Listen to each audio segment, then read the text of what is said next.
आए खुदावंद, मेरे मुंह का कलाम तेरे हजूर मकबूल ठहरे। आमीन।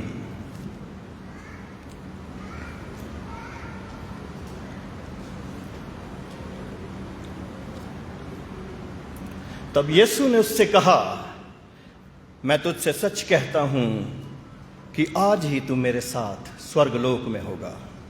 अगर उर्दू में पढ़ा जाए तो लिखा है कि तू आज ही मेरे साथ फिरदौस में होगा।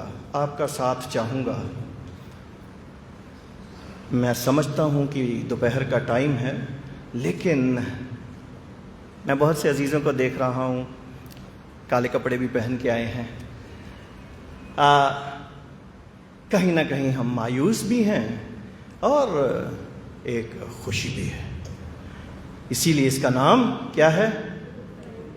Good for us, good Friday है।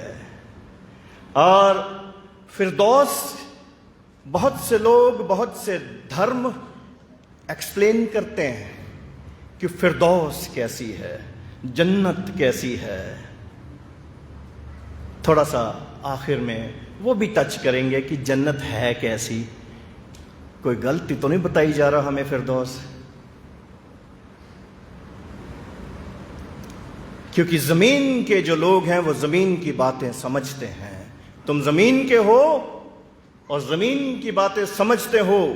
मैं आसमान का हूं और आसमान की बातें करता हूं, इसलिए मेरी बातें तुम्हें समझ में नहीं आती। ये मेरा वचन नहीं है, यीशु मसीह ने कहा है। यह खुदा का कलाम है। यह जरूरी नहीं कि सब बातें जो कलाम में लिखी गई हैं हमें समझ आए। एक तरफ तो हमें गम है, लेकिन यह दूसरा कलमा क्या कहता है? खुदावंद यीशु मसीह डिक्लेयर कर रहे हैं अपनी मंजिल, अपना मकसद, और उनको कहां जाना है यह भी डिक्लेयर कर रहे हैं कि मैं कहां जा रहा हूं। मैं फिरदौस में जा रहा हूं, मैं स्वर्गलोक में जा रहा हूं, मैं जन्नत में जा रहा हूं। यह डिक्लेरेशन है उन लोगों के लिए जो कभी तो हमारे खुदा पर यह लांछन लगाते हैं कि क्या यह खुदा है? क्या यह मुर्दों को जिंदा करता है? हमें भी करके दिखा। इतनी आसानी से मुर्दे जिंदा नहीं होते। सदियां लग जाती हैं, पीढ़ियां खप जाती हैं सेवकाई में।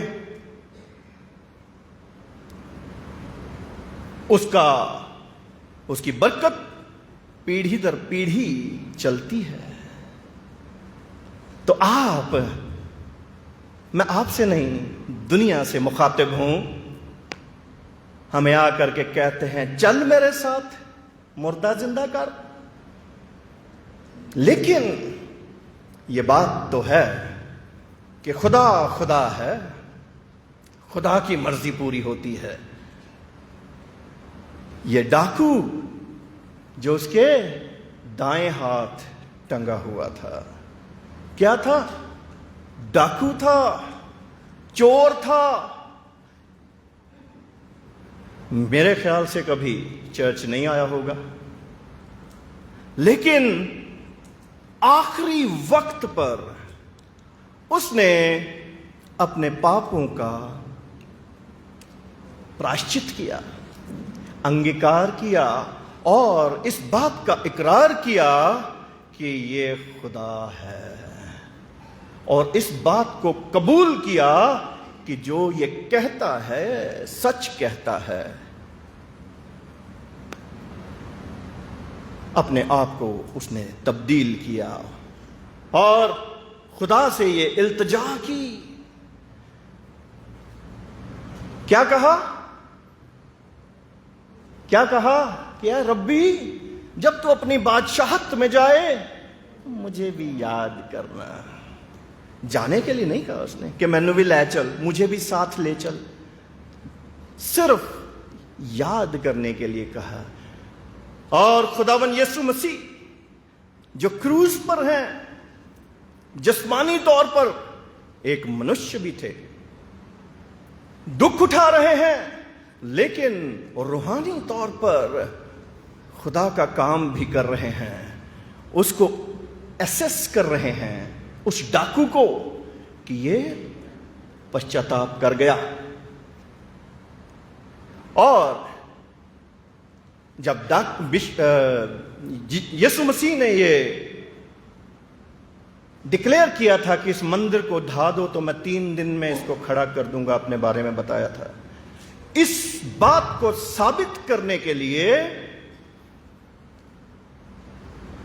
भी ये जरूरी था कि कोई जमीन से साथ अपने कुछ ऐसी निशानी लेके जाएं।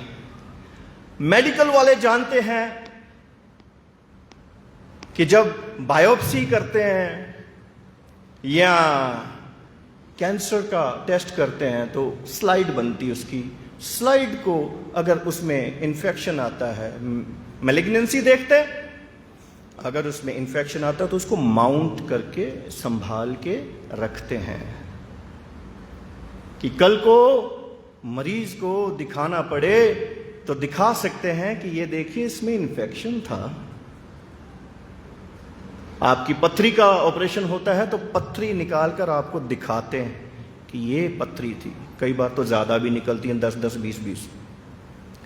खुदावन यीशु मसीह ने ये एक नमूना, एक सैंपल साथ में ले जाना चाहा। और जब खुदा ने देखा कि ये अपने पापों से प्रायश्चित कर गया, अंगीकार कर गया और ये कबूल कर गया कि मैं, यानी कि यीशु मसीह नजात दहिंदा है, तो खुदा ने उस सैंपल को उठा लिया। तू आज ही मेरे साथ फिरदौस में होगा। उसने तो अपनी डिक्लेरेशन दे दी यीशु मसीह ने कि मैं कहां जा रहा हूं, लेकिन वहां पर खड़े लोग तब भी नहीं समझे कि ये खुदाओं का खुदा है, ये जिंदा खुदा है, इसको हलाक करना नामुमकिन है। मेरे साथ निकालिए, आयत है लूका की अंजील 23 बाब में से ही हम पढ़ रहे हैं। 28 आयत, 23 बाब की 28 आयत। यीशु ने उनकी ओर मुड़कर कहा, हे यरूशलेम की पुत्रियों, मेरे लिए मत रो, परंतु अपने और अपने बालकों के लिए रो। क्या लिखा है? अपने बालकों के लिए रो, अपने लिए रो। मैंने तो कोई पाप किया नहीं है, मुझे पता है मैं कहां जा रहा हूं।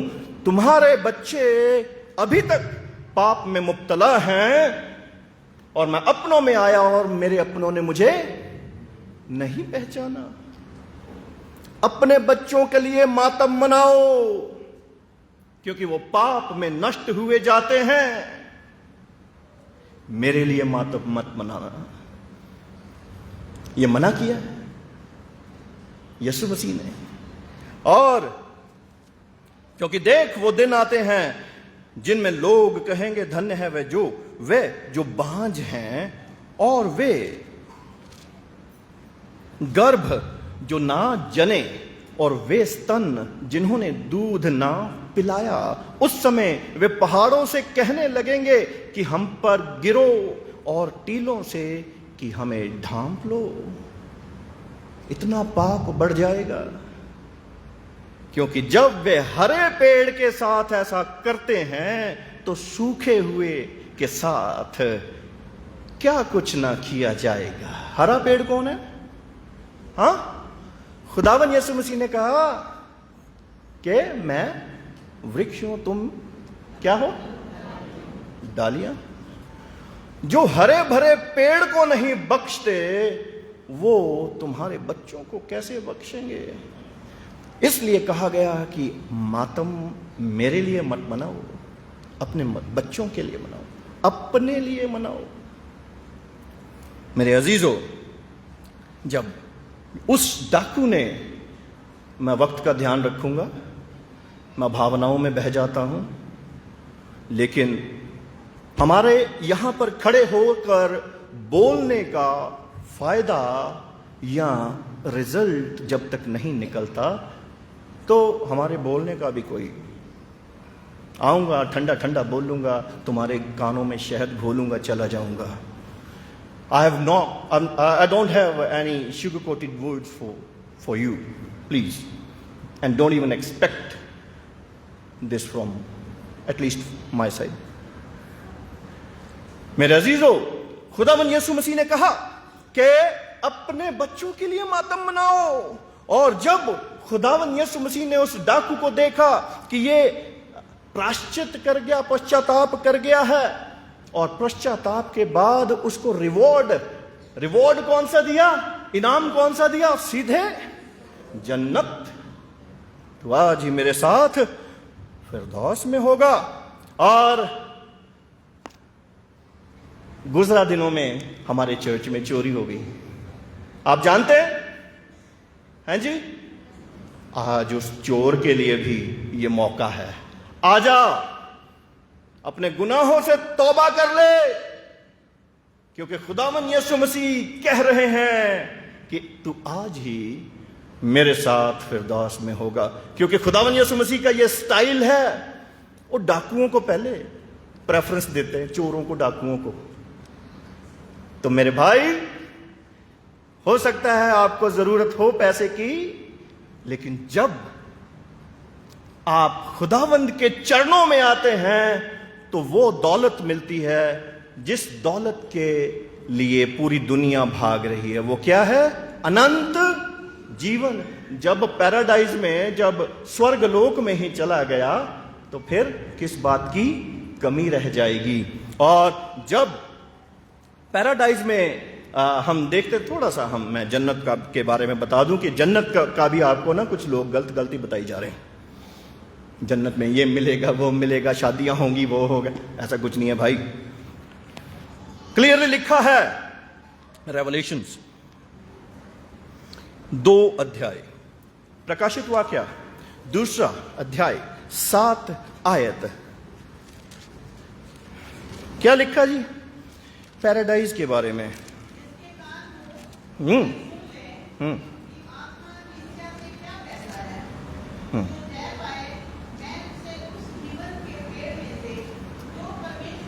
स्वर्गलोक में है, फल खाने को दूंगा।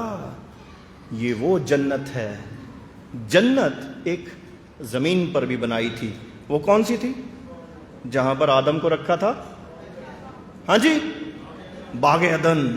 उस जन्नत से तो हम महरूम हो गए पाप करके। लेकिन एक और दरवाजा खुदावंद यीशु मसीह, आगे जो कल में आ रहे हैं उसमें जो स्पीकर्स हैं वो एक्सप्लेन करेंगे कि वो दरवाजा कैसे खुला। वो दरवाजा खुला और वो एक जन्नत जो हमसे छिन गई थी, वो जन्नत हमें देने के लिए खुदावंद यीशु मसीह खुद जमीन पर आए और वो दरवाजा दोबारा हमारे लिए खोला गया। और जब वो दरवाजा खोला गया है तो खुदावंद यीशु मसीह की कुर्बानी के जरिए खोला गया है, उसकी मार खाने के जरिए, उसकी जान देने के जरिए खोला गया है। इसीलिए मंदिर का मकदस का पर्दा ऊपर से लेकर नीचे तक फटा और वो दरवाज़ा खुला। समय की कमी की वजह से मैं इसमें चंद अशार, बिशप साहब समझ गए कि शेर सुनाने लगा तो फादर साहब को याद ना करूं तो, कि मसीहा आसमानों से हमें लेने को आएंगे, मसीहा आसमानों से हमें लेने को आएंगे, मेरी खोई हुई जन्नत मुझे देने को आएंगे। मेरी आवारगी ही ने खुदा से दूर कर डाला, मेरी दूरी करीबी में बदल देने को आएंगे। 1000 साल ईसा की हुकूमत आने वाली है, 1000 साल ईसा की हुकूमत आने वाली है। वो खुद शैतान का तख्ता पलट देने को आएंगे। और देखिए कितना खूबसूरत ख्याल है। नो डाउट बाइबल की आयत के ऊपर शेर लिखा गया है कि खुदा के पास जाएंगे, मुकद्दस लोग जब उड़कर खुदा के पास जाएंगे, मुकद्दस लोग जब उड़कर, फादर साहब कह रहे हैं उनका तखल्लुस था सलाम, सलाम अपना वजीफाए बका लेने को आएंगे। उनका भी वजीफा लगा हुआ है। जो मर गए हैं वो भी जी उठेंगे और उनका जो वजीफा है क्या है? इटर्नल लाइफ, अबदी जीवन का वजीफा जो लगा है। यीशु मसीह ने हमारे साथ वादा किया, मरे हुए भी जी उठेंगे और उनको भी ये इनाम दिया जाएगा। और मेरे अजीजों, 22 अध्याय रेवलेशन 12 से 17 कंक्लूड कर रहा हूं।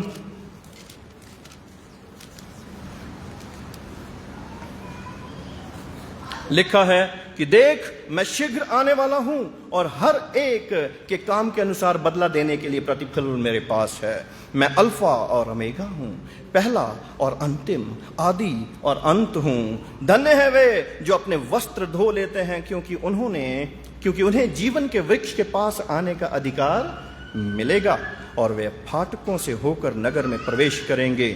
पर 15 आयत ध्यान से पढ़िए।